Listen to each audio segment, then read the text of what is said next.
حضرت انس رضی اللہ عنہ بیان کرتے ہیں، رسول اللہ صلی اللہ علیہ وآلہ وسلم سب سے زیادہ حسین، سب سے زیادہ سخی اور سب سے زیادہ بہادر تھے۔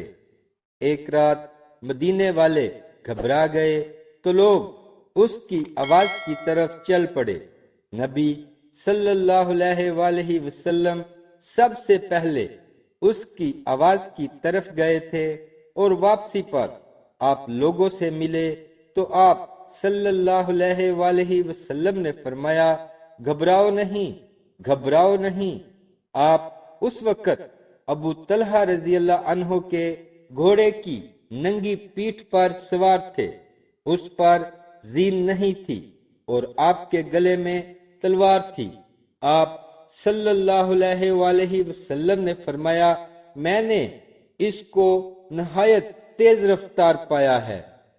پیارے دوستو، دین کی بات کو پھیلانا اور دوسروں تک پہنچانا بھی ایک صدقہ جاریہ ہے۔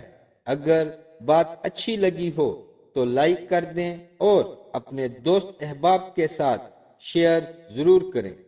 اسلامک ویڈیوز کے لیے سبسکرائب کریں اور ساتھ بیل کے بٹن کو بھی پریس کر دیں۔